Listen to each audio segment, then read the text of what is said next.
Hello, Aldwyn Altuney here. Welcome to Media Queen TV. We have the amazing Rose Davidson with us today, and we're going to chat about how to start, grow, and monetize your podcast. A little bit about Rose before we start. Now, she has grown her own podcast, Talking with the Experts, with over 200 interviews and more than 16,000 downloads in just over 1 year. It ranks around 12,000th among the over 2 million podcasts globally. She now offers a 4-week program to help others get into the world of podcasting. So excited to be chatting with you about this today, Rose. Welcome. Thank you for having me. It's been an adventure getting here, but we're here. Yes, we are here indeed. And thank you so much for interviewing me on your podcast, Talking with the Experts. It was fun.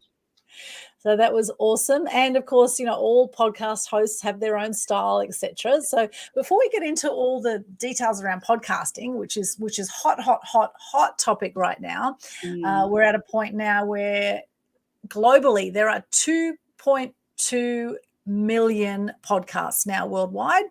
In 2018, there were only 500,000 podcasts, right? So things are growing so rapidly in this field. And it is a great way also to leverage that and get mainstream media coverage.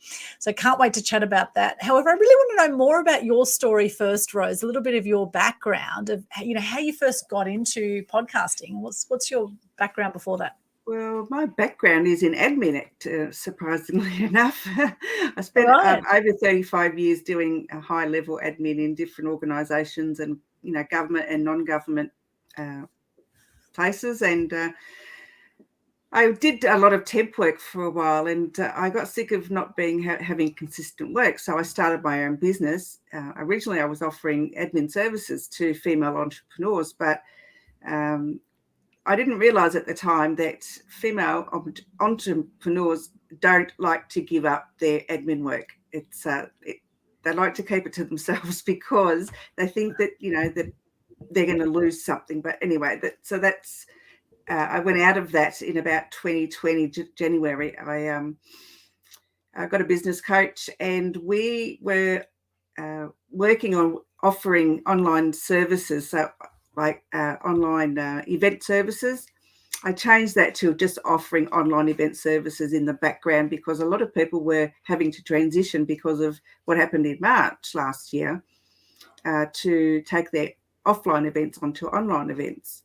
And then in July of last year, I noticed a lot of businesses were challenged with I guess I don't so dislike this word, but pivot, I guess, from being a bricks and mortar business into something that they could offer their clients and customers online.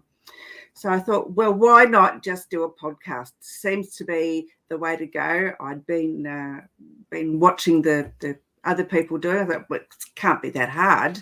So I just got, I just had my laptop camera. I just had the laptop microphone. And I just put a thing on mastermind.fm and not mastermind, what's it called? Matchmaker.fm, looking for speakers. I was inundated. People just wanted to be on. And it was like, oh, my God. So I was doing about 5 or 6 interviews a day, 5 days, sometimes 6 days a week, because a lot of the guests came from overseas. So the time difference was really stupid. And some podcasts I was like doing it at 11 o'clock at night, and I just got really burnt out. So I decided that I was going to do them less regularly. So I'm only doing them 2 days a week now, but I'm still getting up to 6 guests from 2 days a week. So so that's really how I started. I just wanted to help other business owners by talking to business owners who had either made the change or offer some sort of advice on how they could still remain viable. Amazing. And you sound like the kind of person, Rose, that doesn't just do things in halves. You throw yourself in like 6 interviews a day. That is huge. And how long were the interviews? The interviews go between 20 to 45 minutes. I think that the longest one I did was 45 minutes. It's just the person had so much information to share that it just kept going and going and going. And I thought, okay, well, I've got to cut this short now, because I know most podcasts people won't listen for more than 30 minutes, and the ideal time's around 20, because people are busy and they just don't have time to, listen to very long podcasts unless it's a series of them. And I do want to go down that road to be in a series so much. So.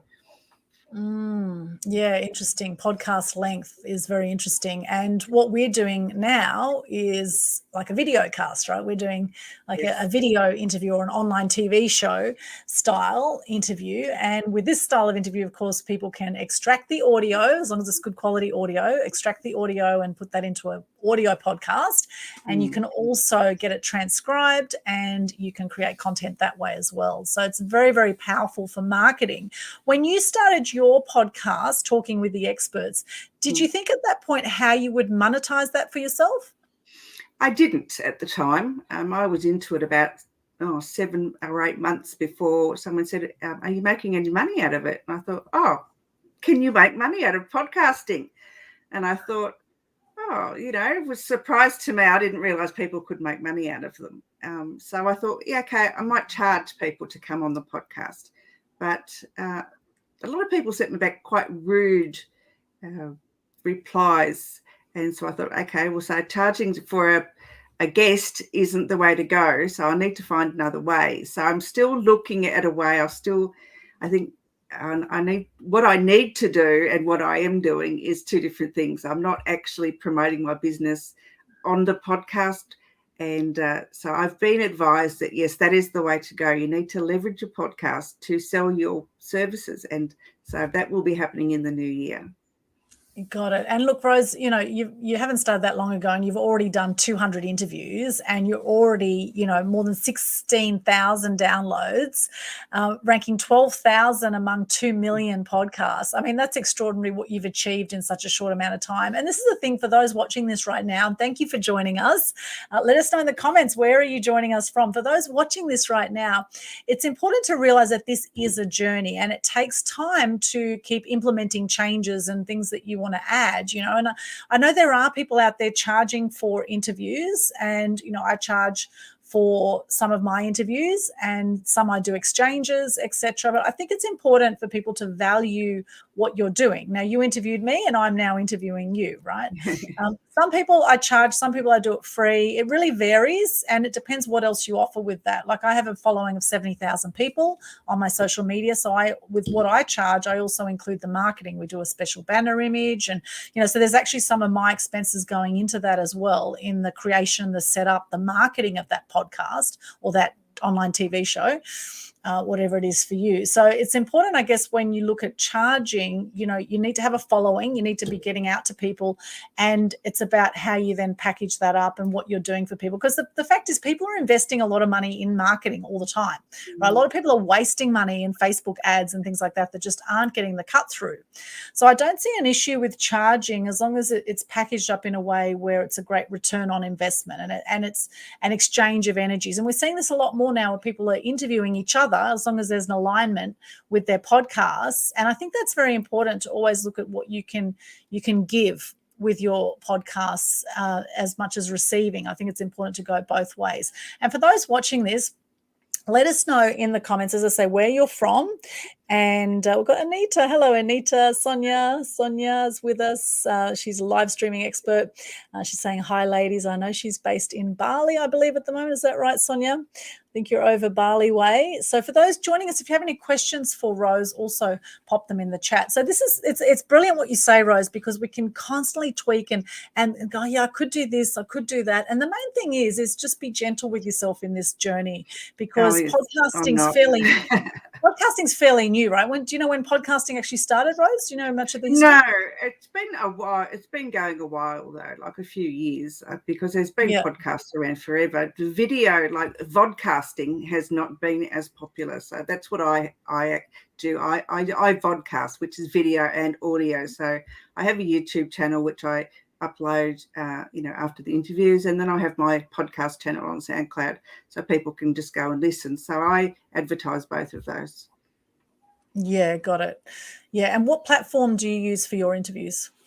I use Zoom. I find it. It's just I'm I don't have too many difficulties with Zoom, and most people have Zoom downloaded anyway because it comes, if you're a Windows user, it's automatically yours anyway. For Mac users, I'm not quite sure, how they go about that because I don't use Mac and I don't care to because it looks really confusing. Yeah, got it. And in Zoom, you can separate the audio, right? I think there's a way you can get the audio. Is that right? Yes, it comes like that. You can separate, but I use a program to actually. I make the video up in an online platform. Then I take another platform and I strip the audio out of it so that it's really high quality. And because people will forgive you for bad pictures and bad images, but they will not forgive you for bad sound. And that's something that when I first started, it was really, really tinny, and I didn't know why. So I invested in a USB microphone so that the sound was, top quality, and there were no issues with it because, there's nothing worse to listen to scratchy stuff or tinny noise or, people, dogs barking in the background, or your cat comes up on your lap for no reason, or those things that you just can't cut out. Yes. Yes, and my cat does that often, actually. My cat will often come and jump on my lap or jump on my laptop even as I'm in the middle of an event. So as long as my cat's well fed just before the event, I've discovered that's a great way to go because that way he just sleeps, But if he's not fed or hasn't been fed for an hour or so, he's very spoiled, my cat. I agree. Yeah, mine's mine's like we progressed with our cat from just normal supermarket cat food. Now she won't eat anything other than a steak. Oh, well. And so she is like dead set spoiled. I mean, it's only stewing steak, but still it's got to be steak. She liked kangaroo meat for a time, but now she must have got a bad lot or something. She will not touch it. She won't even go near the bowl if it's even got a hint of roe meat in it. And she's allergic to chicken. So, wow. Amazing. And she hates fish because when we first got her, I used to buy the packets of, Whiskers or whatever it was, and it had fish in it. All cats love fish, don't they? But she hated it. She would not touch it. Interesting. Wow, it's interesting. Cats are so different. They're all so different. Wow, amazing. However, they do put a smile on our dial, don't they? Animals are just gorgeous. Absolutely. And I love it a bit. Absolutely. Whatever you can do to bring more joy into your life, I think is so important. And the thing is with teaching things, like you've got a course on podcasting. Now, you only need to know 10% more than someone else to be able to teach it, right? So you don't have to know everything about a topic to teach it. And in fact, I've been teaching how to get free publicity for over 20 years now, and I'm constantly learning more in this field as well. Like you never learn less, and you actually, learn as you evolve and grow. And as you teach, you actually learn a lot as well from your students as well, which is brilliant. Anita Sonia says, yes, raining every day now in Cooter. It's been raining here also on the Gold Coast today, I must say, Sonia. And I was just in Cairns last week, got back yesterday, and it was raining up there as well. So, Anita asked the question, did I talk about paying guest speakers? Yes, I did. I did do that for a time, and I got some rude comments back from potential guests, and so I stopped doing it.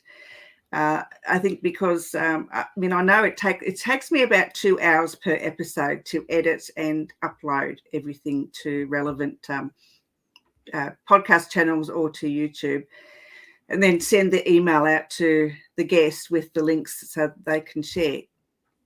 So it's a lot of time, and I do all the graphics and everything, and I can't understand why they wouldn't pay, because they're getting free publicity anyway for, their book launch or their business or whatever it is that they're doing. And so it's just another form of marketing, but they didn't want to pay for it. So I just decided to do it for free, and I just need to find out other ways to make money out of the podcast, because, as I said, it's 2 hours. So 6 podcasts a week at the moment. So that's 12 hours of my time, which is not cheap. So I need to find some way to recoup that money back. And that will be starting next year.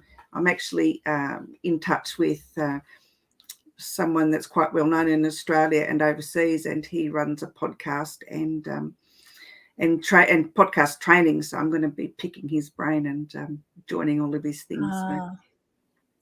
Yes, yes. Well, look, the thing is, some people will see the value in what you're doing and they will invest and they get the value of investing in marketing. And then there's Mm. others that won't, right? So the thing is to, to stay true to your path. You know what the value is that you're giving. However, when you're starting out, generally you start out doing free interviews because you want to build up a following, you want to Mm. get things rolling. But until you get to the point where you've got enough, followers or listeners or whatever it is, where you can actually say, well, we're going to this many people, etc., and this is what we're going to do for you, and it's a fair exchange. Money equals units of exchange. It's that's what money is. And so if you value what you do, then others will value what you do too. Most others, some others won't, and maybe they're not your market. Maybe they're not the people I that are don't going think they were. They so maybe weren't it's a matter thinking. of looking at alternate options. Now, Sonia has some more questions here. What comments did you get about paying guest speakers or guest speakers must pay? So what sort of comments were they making? That's a good question there, Sonia. Oh, I don't pay for being interviewed or,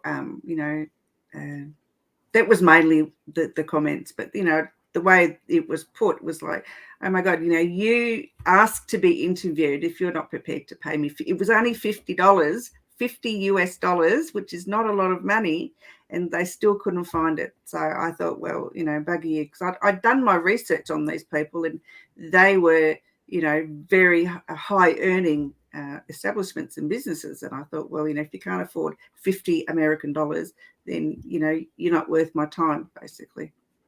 Yeah, so that's very interesting. And I know Sonia does live streaming events, and she started doing those over the last year or so, where she has all sorts of speakers from all over the place. And I know how she monetizes that is she has these world live stream summits, and she charges people for that to come on, and she also gets sponsors for the event as well. So I know that Sonia's very good at asking for money for things.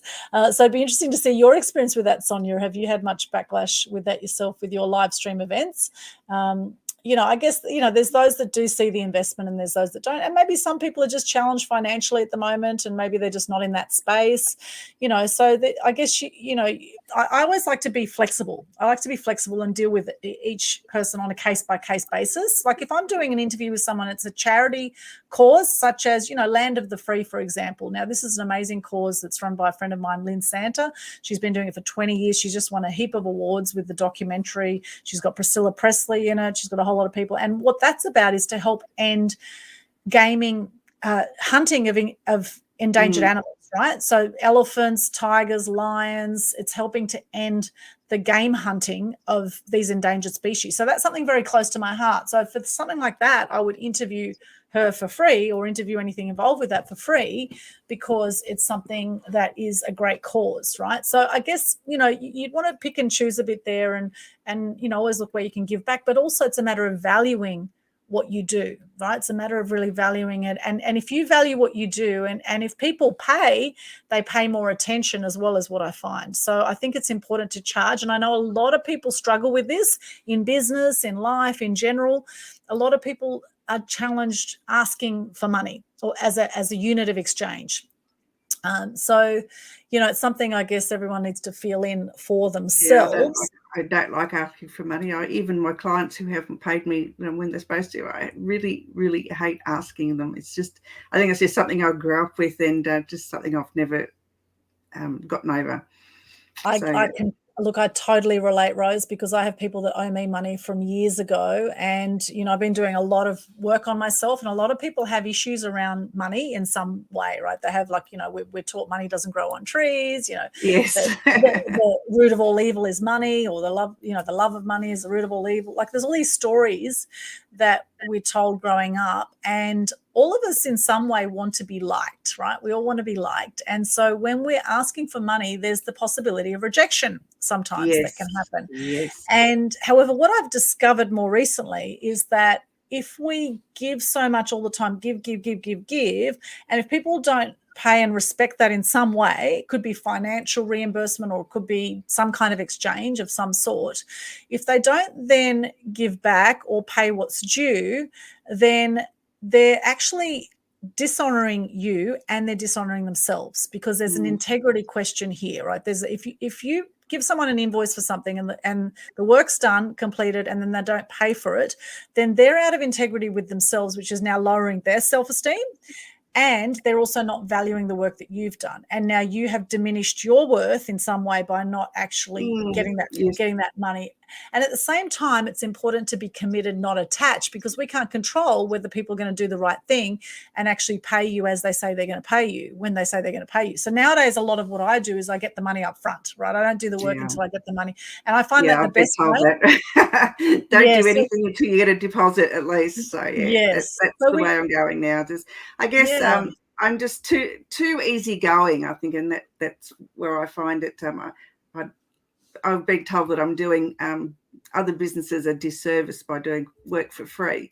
So, and it took me a little while to get my head around that, but they were quite right in saying that, is that they're charging for their services and I'm doing the same work for free. Well, of course they're going to come to me and do these other people out of a job. So, they were right in what they said.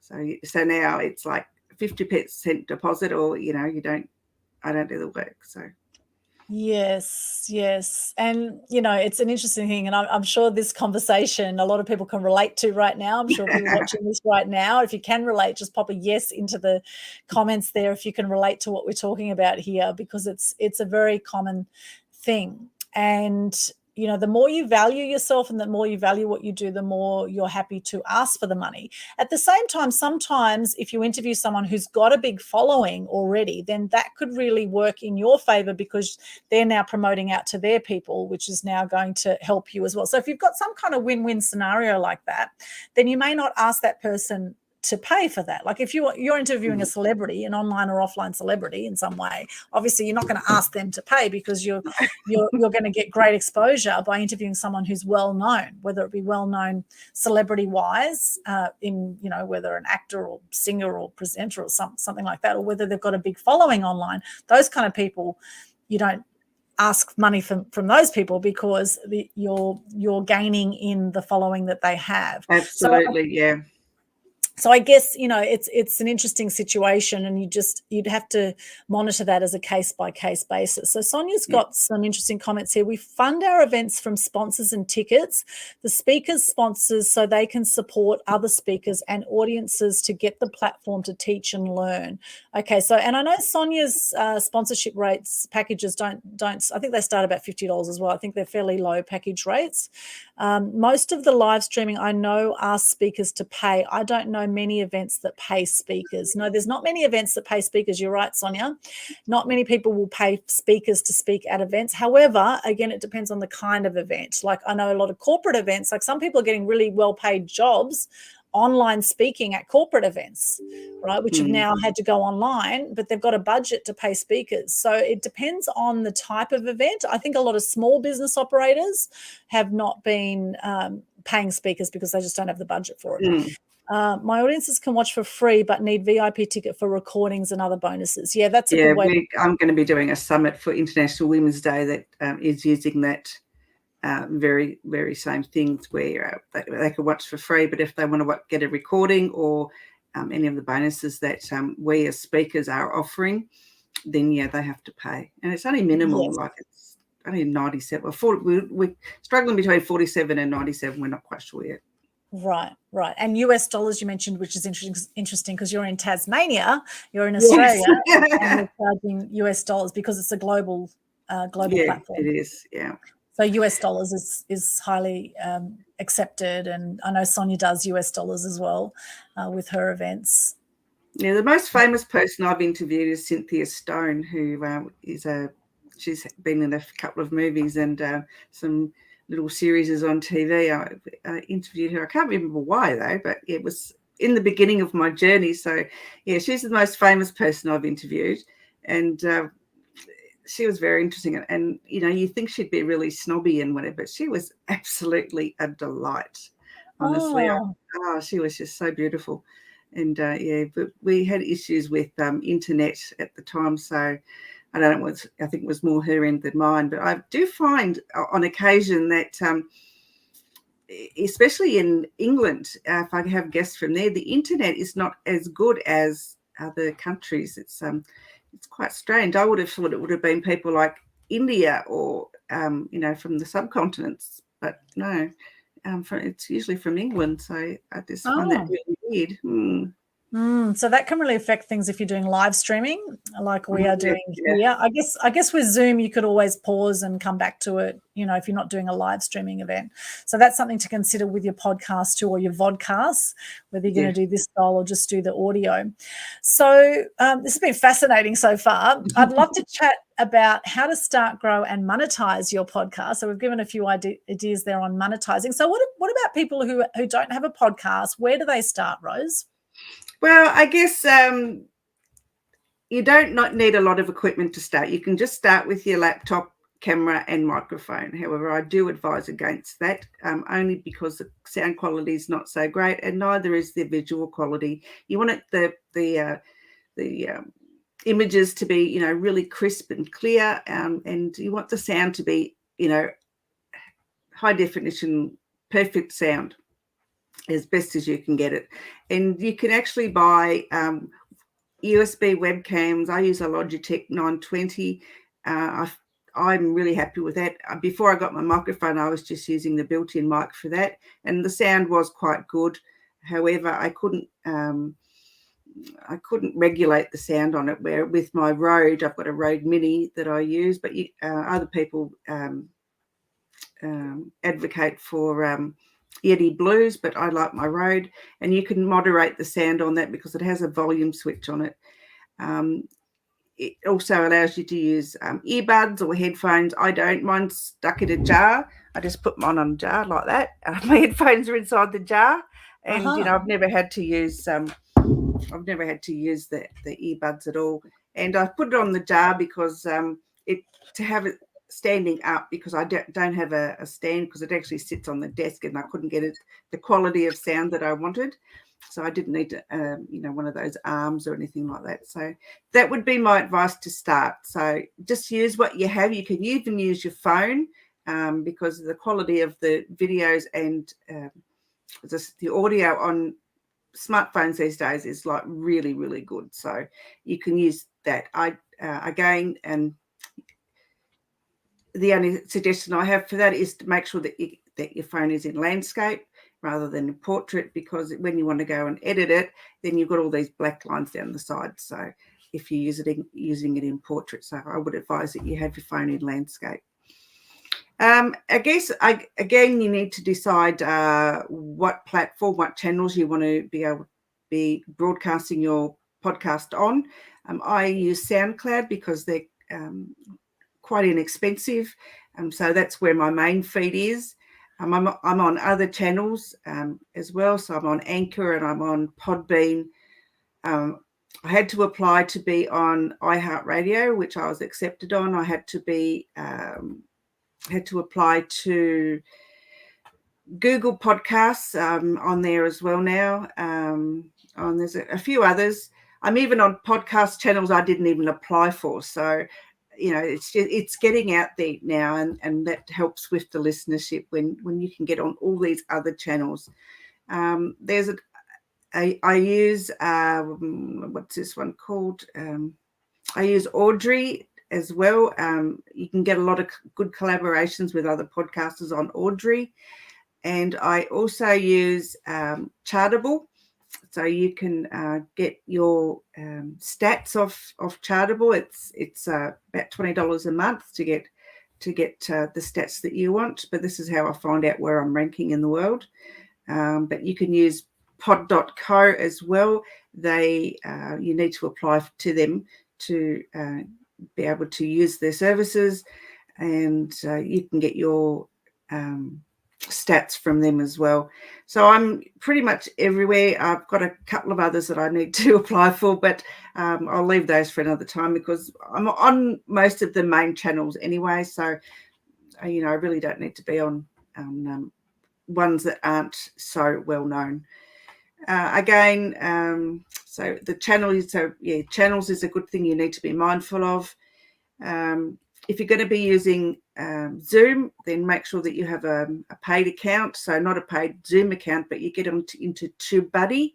And if anyone wants to do that, I've got an affiliate link where you can get a discount on that. TubeBuddy allows you to get better stats on your videos, and you have a lot more choice as far as keywords are concerned. So they will help you to get the right keywords for your podcast, and which is really important to rank with Google. I actually did a Google search the other day. I was looking for something about podcasting, and my business website actually came up in the thing, and I was like, oh wow.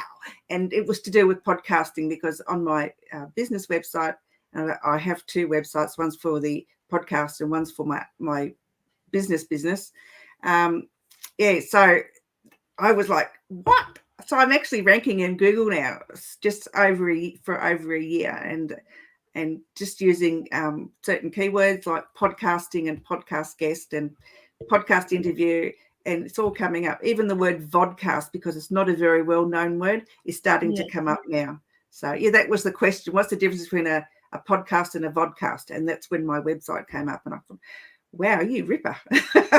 That's awesome. Wow, fantastic. Now, you mentioned you're on some channels that you didn't even apply for. So how does that happen? I don't know, unless they're affiliated with the ones that I am a member of. So I'm on Deezer, and I'm on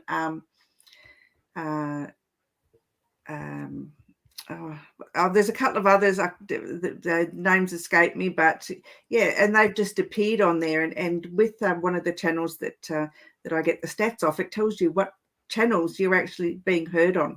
So it was absolutely amazing. I couldn't believe it. Oh yes, Amazon. I'm on Amazon as well in their podcast, so you have to apply to them as well.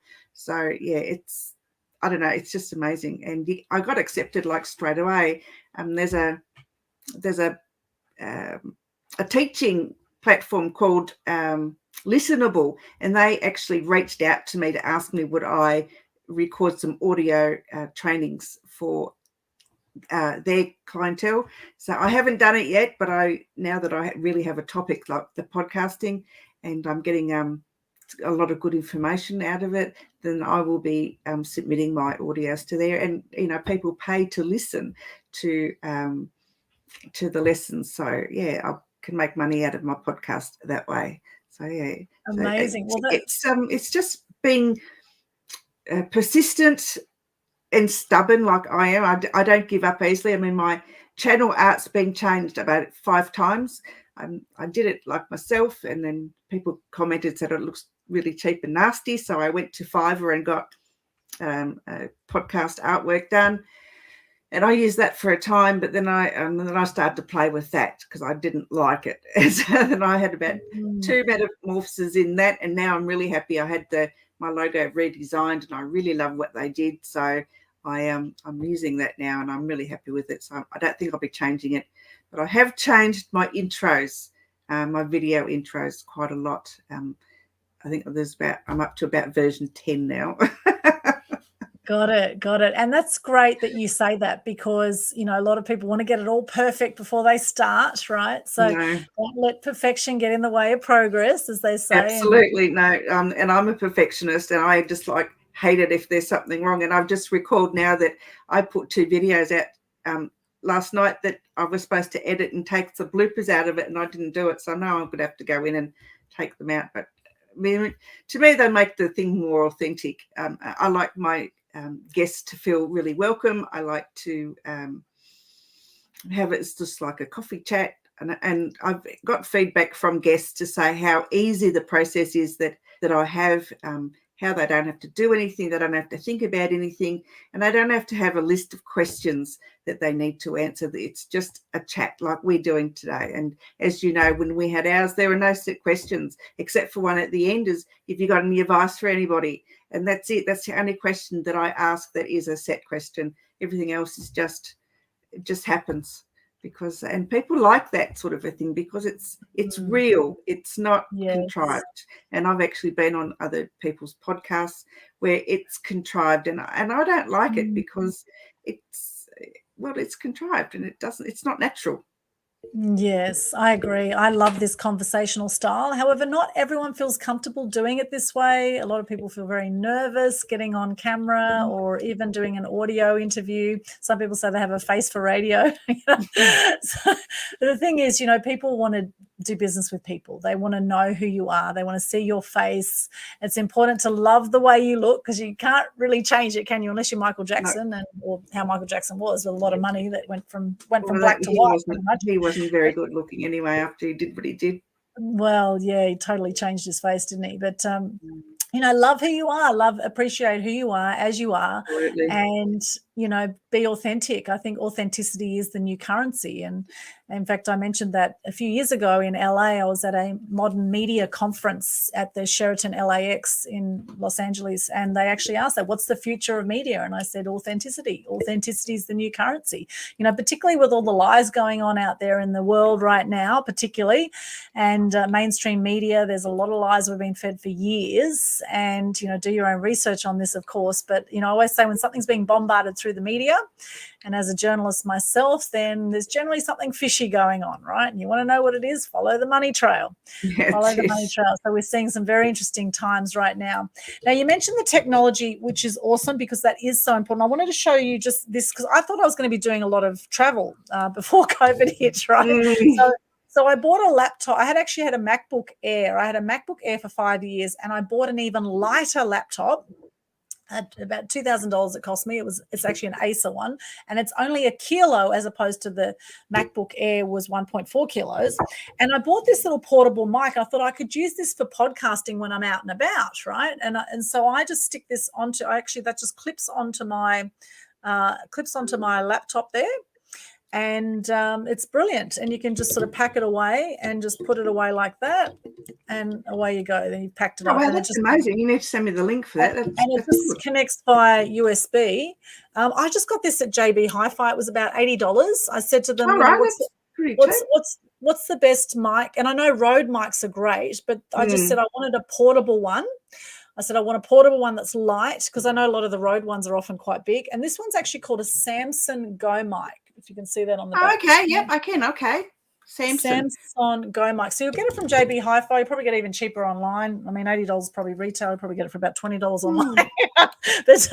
But I like to sometimes go into a store and actually, have a chat with someone rather than just buying some random thing online. So, but that's been great for me. I've really enjoyed that. And then with my home studio setup, I actually do have a boom mic with a pop filter. I've got one of these called a pop filter. I mean, it is quite a big cumbersome thing with a big arm that comes out. So it's not for everyone to have that kind of setup. I guess it depends on what you have. I have a big green screen behind me. I have lights, etc.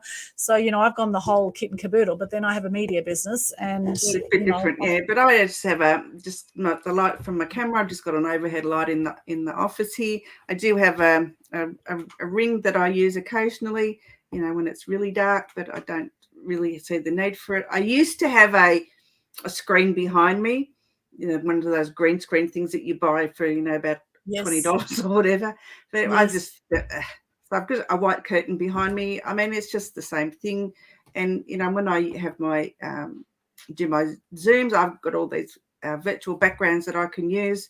I've made them all myself, so you can just do them in Canva, easy peasy. And people have commented on my podcast, wondering how the people behind me really need to be doing some work, but they're not. Because they're just sitting around talking, but that's just how it is. But equipment is important. As long as you have really good quality sound, it's really great. And about talking in front of the camera, I can do things like this. I can do my podcast where I'm talking to somebody else, but get me on a Facebook Live. No, I'm an R, and really have a real challenge doing that. I don't know why, but I'm really comfortable when I'm talking to somebody else. So someone suggested I actually put a picture up behind my screen here and pretend I'm talking to that person, but I don't talk back. That's the trouble. Yeah, I totally get it, Rose. It is very unusual and unnatural to actually speak directly to a small little circle and have a conversation with this small little circle. So it is really weird, and it takes some practice. And I would recommend, I think the face behind the thing is good, or picture that little lens like an eye, like someone's eye, but it does feel weird, and it takes some getting used to. And a lot of people are very nervous when it comes to actually looking at a camera. It's very, very common. And the first time I looked at a camera was actually in the And well, one of the first times I remember I was being incredibly nervous was when I was 11 years of age, and I was on Cartoon Connection Channel 7 studio for table tennis, and I was the number one table tennis yes, player. I remember that story, yes. This is in Sydney, and I was in the studio. There was about 30 people in the studio and a massive camera right in front of the camera. It was about my height, and I remember the TV host looking down at me saying, "Now don't think of the 2 million people watching this right now." And so clearly all I did was thought of the 2 million people watching this right now. I was so nervous. I froze. It was the worst interview. So you definitely don't want to be thinking about the 2 million people watching it right now. No. But it's just, connecting and speaking from the heart. And it does take something, and it is a bit awkward at first until we get good at it. And, hey, everything is hard until it becomes easy. That's the thing to remember. Absolutely, yeah. I mean, I thought that – sorry. And there goes the phone. I've got my thing hooked up to my phone. That's okay. And I forgot to take it off. Well, sorry, that's all right. While you're doing that, we'll say hello to Dana. Hello, Dana. Good to see you. Hey, Dana, how are you? We've got a few more questions here too. Sonia's saying here, I think speakers are willing to pay if we have big audiences. However, in live streaming, even with big speakers, do not have big audiences if they don't sell tickets. Okay, interesting, Sonia. Now, Sonia's got a good question here. What podcast platforms pay our podcast now? What podcast platforms that pay our podcast now? So are you asking, Sonia, there what podcast platforms will pay for a podcast to be on it? Sonia says I've not that's come across any of them, but no, I don't know of any podcast platforms that pay for your podcast. Or do you mean maybe Sonia's asking which podcast platforms do you have to pay to be on their platform? I don't know. I've always used ones that I mean, you can get the free version of some of the channels. And if you want to, like I know Podbean, I think I'm on their free version, but you pay so much a month and then you get extra benefits. So some channels do charge you, some channels don't. SoundCloud, it's a paid platform to get the amount of hours, because if you use their free version, then I think you're only allowed 5 hours all up, and I would use more than 5 hours a month. So, it doesn't leave me very many podcasts to do. And the only thing that I don't do with mine is put them out on a set day. I just do like all 6, and then the following week all 6 go out. So I don't schedule. I schedule them in buffer so that they go to my LinkedIn channel. But when I do Facebook or any of the others, then it's just there. And I know that's not the ideal way of doing it. You're meant to put them out, one a week. But I thought if I'm doing 6 interviews a week, that means that the last person is going to be 6 weeks behind. And if they're promoting something that's happening in the following, month, well, their podcast is not going to be out by the time their event or whatever it is going to happen. So I just do them all at once and bombard everybody with it. But the numbers are there still. So I'm getting lots of positive feedback about everything. So yeah, I haven't received any negative. One in the 231 interviews, I had one who he said I wasn't prepared enough for him, and he wouldn't be promoting the podcast. And I thought, well, that's fine, because you weren't a very good guest anyway. But I didn't say that. But he wasn't a very good guest. He was rude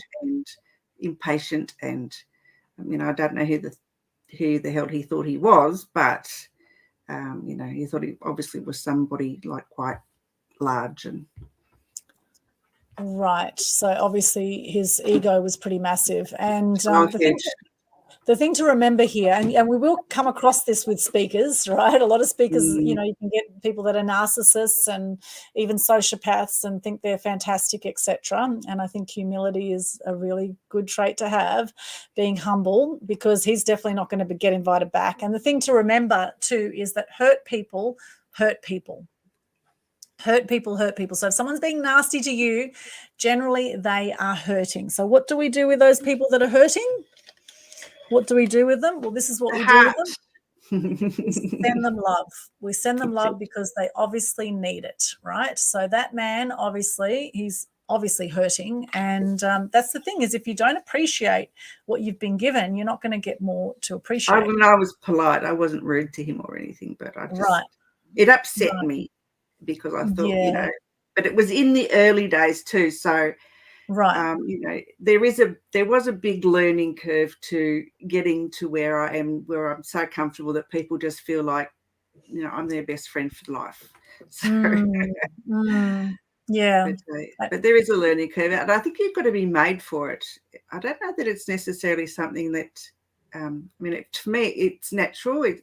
I don't know where it comes from, but it's just something that's comfortable for me to do, to interview people and make them feel comfortable, coming on.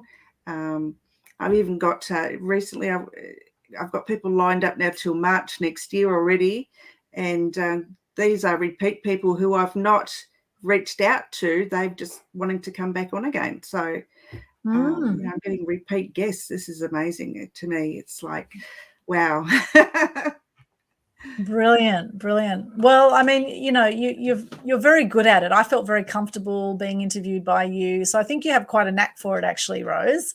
So, it's a very exciting sort of new career path, I guess, for you now, isn't it? I love it. I didn't think I would. I did have a burnout for a while, and I took a month off because I was not engaging with my guests, and, I was impatient, not in my words, but in my actions, and that's not me anyway. I'm hardly ever rude to anybody. I'm a really heart-centered person. So I didn't feel like it was in my best interest or their best interest for me to keep going when I was in such a bad place. So I just took a month off, and the podcast hasn't suffered from it at all. I didn't even put any episodes out for a whole month, but there's people still wanting to come on. I said I'm booked out till March next year, or pretty much booked out. So amazing. I am amazed. Yes, makes me feel so good. I get all warm and cuddly.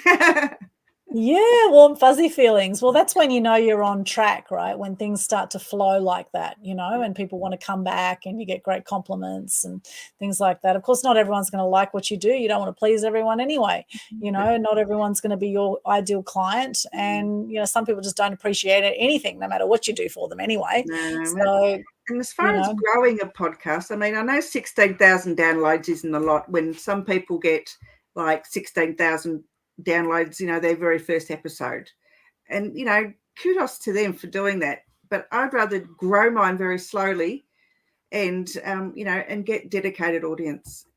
Yes. So, yeah, absolutely. And on that point, now when we say growing a podcast, so what are some ways that people can grow their podcast once they've done the interview? What are some strategies?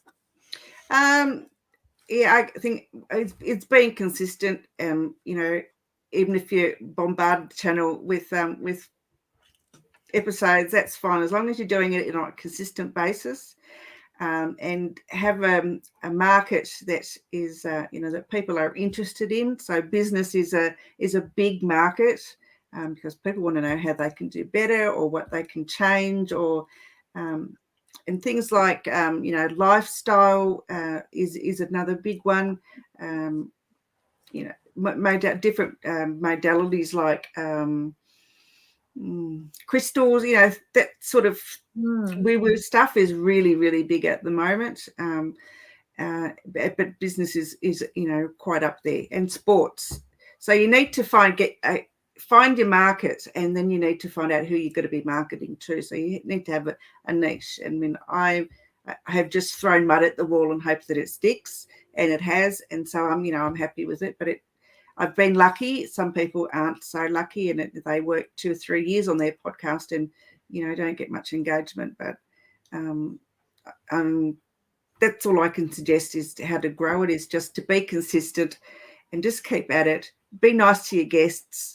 If you're doing a podcast where you're not interviewing people, then consistency is great. Always have an engaging topic each week or each month, or however often you want to be doing them. But just make sure that you're consistent in putting out your content, and you reuse your content, repurpose it.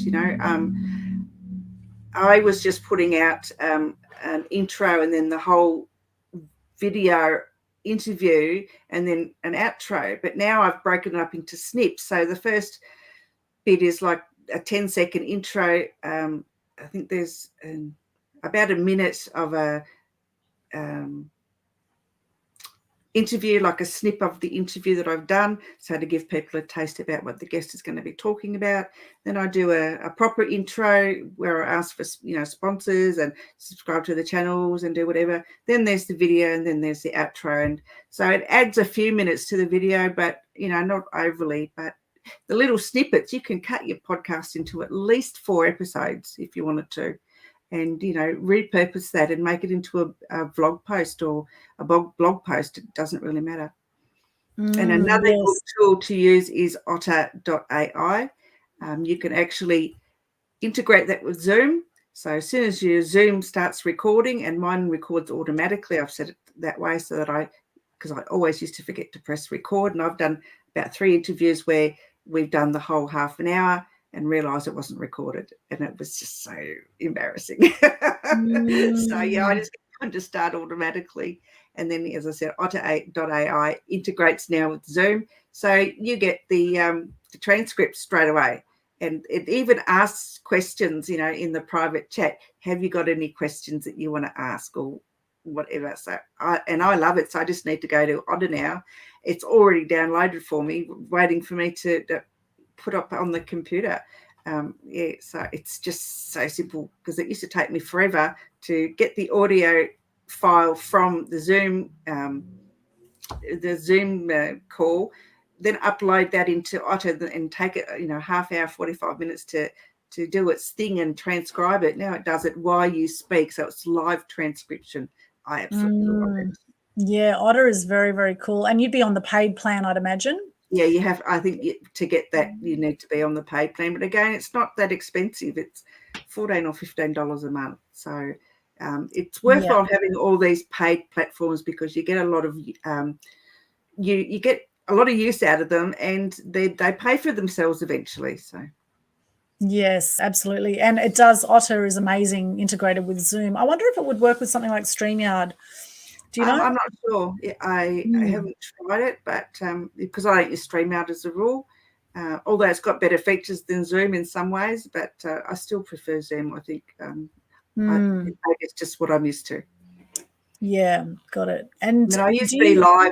I use Be Live for a lot of live streaming, because apart from my podcast, I've got 2 live stream TV shows that I do. So I do one for Healing Through Love, which is a thing for domestic and family violence survivors. And then I do Survivors TV, which are survivors of DV and family violence and sexual assault. So, and so I do 2 live streams of that. And both of them are now booked out till early next year as well. So, wow. Amazing. And why are you doing those ones live stream and not on Zoom? Because they broadcast straight into a Facebook group or Facebook pages, and a lot of people would prefer to watch the live interaction rather than a replay. Although they can watch the replay later, that's fine. But it's live streamed straight into Facebook. So. Yeah, and probably more personal sort of content in there if it's domestic violence and things like that. Might be, not everyone wants to share that publicly, so you'd have that in a private Facebook group. Would be a better way to go. Yeah, awesome. Love it. Now, Sonia says here, look, seek experts if you're, scared of being on camera or live streaming or anything like that. Seek experts. It's something that Sonia says she can help with. I also help clients with that, to build confidence on camera. We do mock interviews and all that kind of thing as well with our media clients. So I think that's important, is look for help if you're stuck with anything.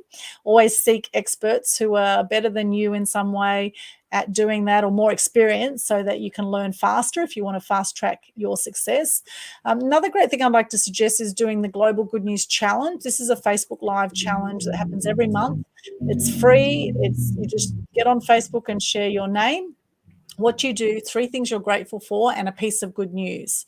And if you hashtag Global Good News Challenge, then we'll also share that around. And that's a great way you can lift your energy and help decrease depression and suicide rates and actually lift the energy on the planet as well. So if you go to the Global Good News Challenge Facebook page, you'll see more details on that. So getting involved in these kinds of things, practicing over time, you'll become a lot better at it. I know there's a lady called Christiane V that did the very first Global Good News Challenge we did back in June 2020.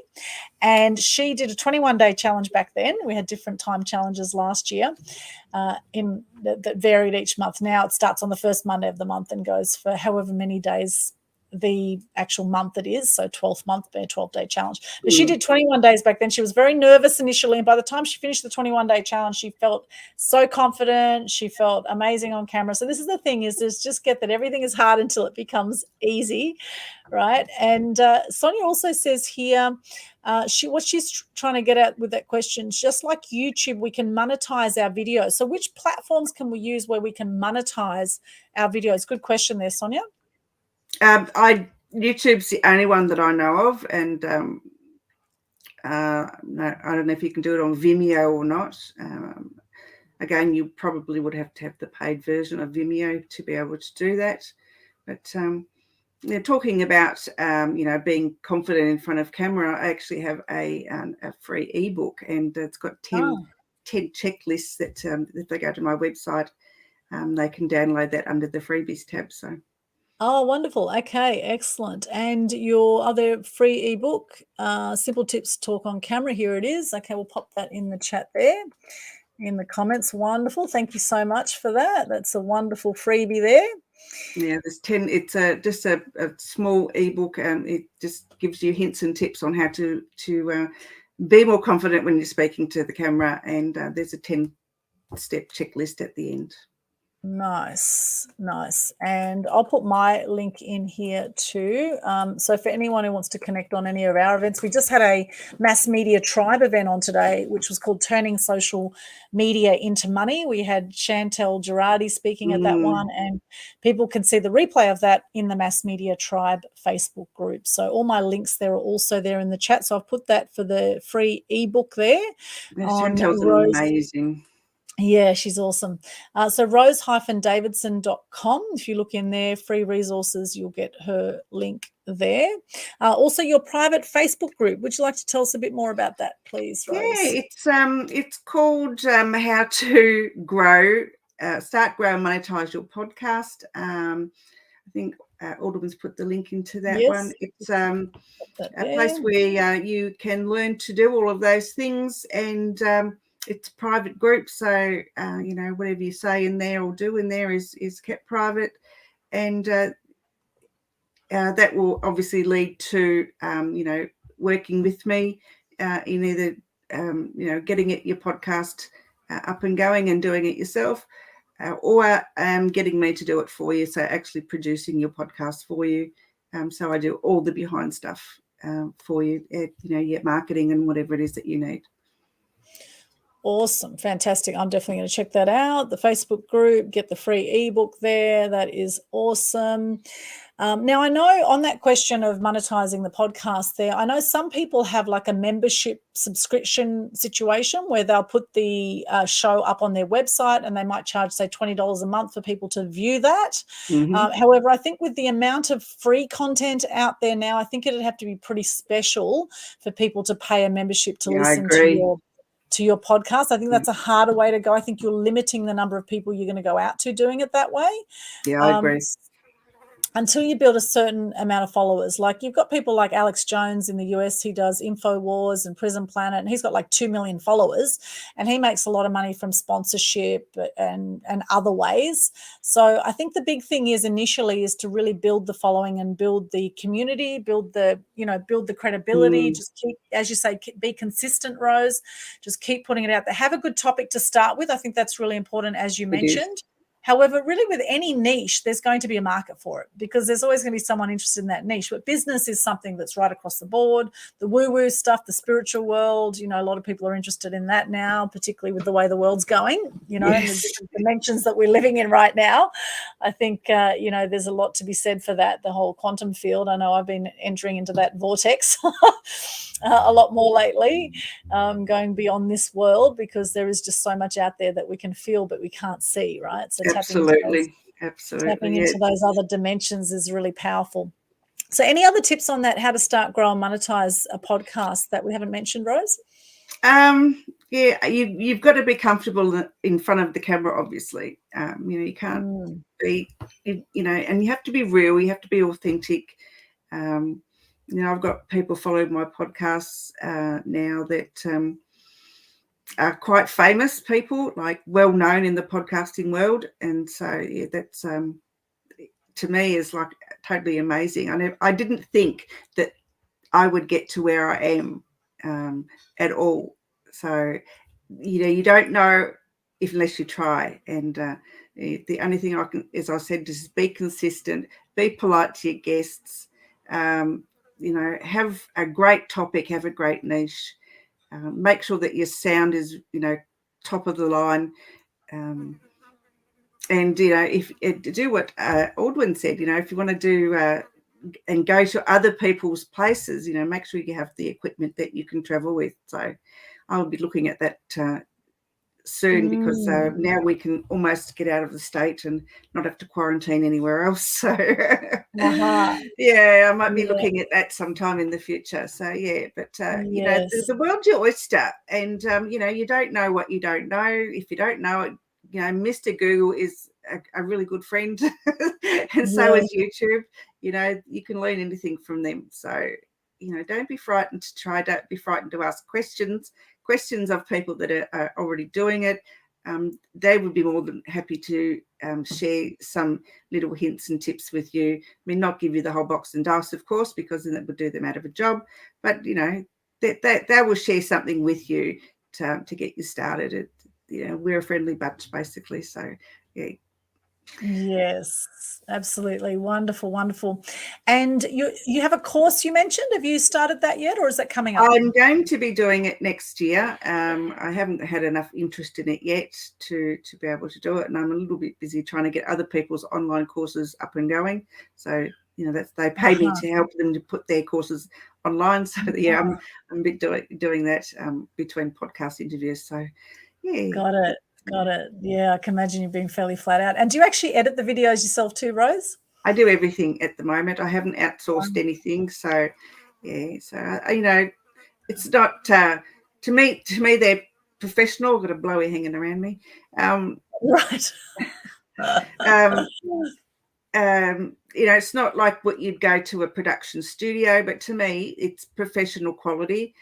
Because I'm, really fussy about what I send out to my clients or to my guests. So, and I want them to be happy with the end product, and I want them to be able to share it. So if it's not professional, then, or professional looking, then there's no point doing it.